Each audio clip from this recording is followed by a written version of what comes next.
बोलिए, जो मेडिसिन खाया उसमें क्या चेंजेस दिख रहे बताइए। बैक पेन, नेक पेन और टेलबोन पेन में 90% रिजल्ट है। बैक पेन, नेक पेन और नेक पेन, टेलबोन पेन अच्छा 90% रिजल्ट है। अच्छा, इम्प्रूवमेंट हुआ है 90%। और ईडी में ईडी में ईडी में 50% है। 50%। ठीक। हाँ, और प्रीमेच्योर इजैकुलेशन में ना, उसमें अभी तक नहीं फर्क पड़ा। अच्छा। मतलब अभी मतलब मेरे को सेक्स ही नहीं हो रहा था पहले, अभी हो रहा है। बोलिए, क्या बोल रहे, पर बोलिए फिर से बोलिए। हेलो, हाँ बोलिए, क्या बोल रहे फिर से बताइए।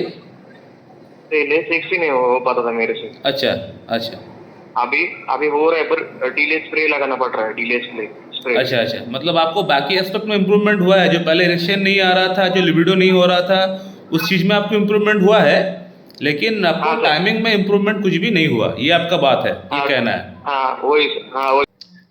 ठीक है, जो पहले आप सेक्स कर ही नहीं पा रहे थे, अब इस काबिल है कि आप सेक्स कर पा रहे हैं, हाँ सर। यानी समहाउ आप सेक्स कर पा रहे हैं। हाँ सर, और 6 टाइम, एक बार नहीं, मैंने 6 टाइम किए एक रात में। मतलब काफ़ी अच्छा इम्प्रूवमेंट हुआ है, सिर्फ टाइमिंग में और अच्छा हाँ सर। इम्प्रूवमेंट हो जाएगा तो आपका अंदर काफ़ी अच्छा इम्प्रूवमेंट हो जाएगा। हाँ नमस्कार दोस्तों, अभी आप ये जो पेशेंट का आवाज़ सुने, इस पेशेंट को बेसिकली न्यूरोजेनिक इरेक्टाइल डिस्फंक्शन की प्रॉब्लम है, जो कि अब मेरा ट्रीटमेंट से रिस्पॉन्ड भी कर रहा है काफ़ी अच्छी तरह। बेसिकली न्यूरोजेनिक इरेक्टाइल डिस्फंक्शन होता क्या है, दिमाग से लेकर जननांग तक जो सिग्नल भेजने का काम करती है ब्रेन, वहाँ अगर कोई रुकावट अगर पैदा हो जाए तो उसको हम लोग बेसिकली बोलते हैं न्यूरोजेनिक इरेक्टाइल डिस्फंक्शन। दिमाग जो है सिग्नल भेजती है जननांग तक, ताकि आप सेक्सुअली फिट हो सके, आप अराउजल आपका अंदर आ सके, आप सेक्स की क्रिया कर सके। तो इसके लिए दिमाग में आपको इच्छा होना चाहिए, पहले इच्छा होगा उसके बाद ही आपका बॉडी में वो रिफ्लेक्शन होगा। तो दिमाग से जननांग तक सिग्नल भेजने का काम करती है आपका ब्रेन, हमारा ब्रेन। ब्रेन में स्पाइनल कॉर्ड से होते हुए, पुडेंटल नर्व से होते हुए, आपका पेरिफेरल नर्वस सिस्टम से होते हुए, वर्टिब्रेट कलम से होते हुए नर्व्स आती है। तो इन नर्व्स में अगर कहीं ना कहीं रुकावट अगर हो जाए तो फिर प्रॉब्लम यहाँ पे आ जाता है, आपका अंदर इरेक्शन आना बंद हो जाता है। प्रॉब्लम कैसे आता है, हो सकता है आपका अंदर चोट लग जाए।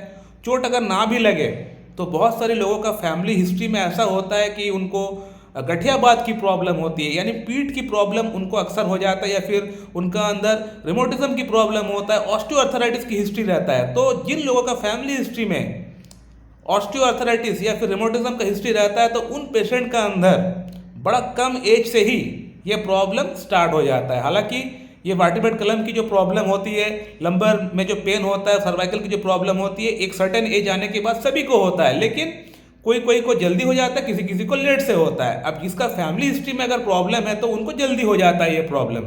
तो प्रॉब्लम अगर होगा, अगर आपका सर्वाइकल में कोई प्रॉब्लम होगा, अगर आपका लंबर रीजन में कोई प्रॉब्लम होगा, तो बेसिकली ये इरेक्टाइल डिस्फंक्शन जैसी प्रॉब्लम उत्पन्न कर देता है, क्योंकि यहाँ से बहुत सारे सिग्नल्स आया हुआ है, वो सिग्नल्स में कहीं ना कहीं रुकावट पैदा हो जाता है। अब इसका ट्रीटमेंट एकमात्र होम्योपैथी में अच्छा है, बाकी और कोई पैथी में नहीं है इसका ठीक करने के लिए। बाकी कोई पैथी में इसका कुछ खास ट्रीटमेंट नहीं है। तो मेरा इस पेशेंट की अगर बात करें तो इस पेशेंट का फैमिली हिस्ट्री में ही ये प्रॉब्लम पाया गया था, इसीलिए इनको इतना कम एज से ही ये प्रॉब्लम डेवलप हो गया। यानी इनको बैक पेन होना स्टार्ट हो गया, इनको वर्टिब्रेट कलम में इनको पेन होना स्टार्ट हो गया, इनको सर्वाइकल की प्रॉब्लम हो गया, और वहाँ पे जो सिग्नल आता है वो दब गया, जिसके कारण से इनका अंदर इरेक्टाइल डिस्फंक्शन जैसी प्रॉब्लम, लो लिबिडो की प्रॉब्लम, टाइमिंग की प्रॉब्लम स्टार्ट हो गया है। तो अब इस पेशेंट का अंदर हम लोग जो ट्रीटमेंट किए हैं वो सभी चीज़ एक साथ एक्यूमुलेट करके ट्रीटमेंट किए। यानी एक तो पेशेंट का सिम्टम्स, ओवरऑल सिम्टम्स क्या है उसको हम लोग ग्रांट किए हैं, पेशेंट एज ए होल हम लोग ग्रांट किए हैं। उसी के साथ साथ पेशेंट का मायाजम क्या है उस पे भी हम लोग फोकस किए हैं। यानी पेशेंट का फैमिली हिस्ट्री पे ये प्रॉब्लम प्रोमिनेंटली पाया गया है, तो उसको भी हम लोग नोट डाउन किए हैं, उसको भी हम लोग स्ट्राइक कर सके, हम लोग ऐसा मेडिसिन का सिलेक्शन किए हैं। और मैं एक दवा का सिलेक्शन किया हूँ इस पेशेंट के लिए, वो है कॉस्टिकम। कॉस्टिकम खाने से ही, फर्स्ट डोज गिरने से ही पेशेंट का अंदर ये फीडबैक आया कि डॉक्टर साहब आज फर्स्ट टाइम, मैं इतने सारे डॉक्टर्स के पास से जाकर ट्रीटमेंट करा हूँ, लेकिन आपका मेडिसिन से मुझे फर्स्ट टाइम इंप्रूवमेंट मुझे दिख रहा है। ऐसा इसलिए हुआ है क्योंकि कॉस्टिकम दिए बगैर ये पेशेंट ठीक नहीं हो पाएगा।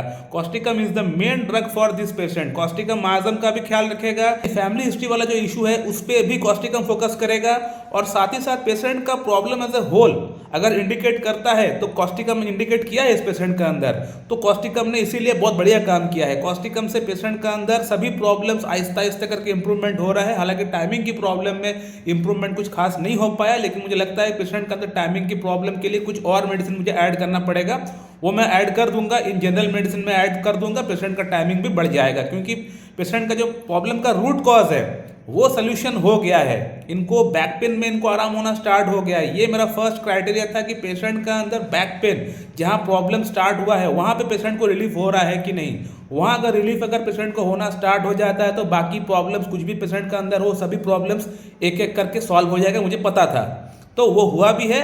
इरेक्टाइल डिस्फंक्शन में भी इनको आराम हो गया है और टाइमिंग में भी पूरी तरह आराम इनको हो जाएगा। दोस्तों कॉस्टिकम के ऊपर मेरा ऑलरेडी साइन एंड सिम्टम्स के ऊपर वीडियो बना हुआ है, आप लोग जाके देखिए, मैं दोबारा उसको रिपीट नहीं करूंगा। मैं इस वीडियो को यहीं पे एंड करना चाहता हूं। सो अगर आप लोग को वीडियो अच्छी लगती है तो लाइक करें, शेयर करें, सब्सक्राइब करें। अगर आप लोग के मन में कोई सवाल है तो आप लोग पूछ सकते हैं, मैं आप लोग को रिप्लाई जरूर दे दूंगा। So thank you very much and have a good day.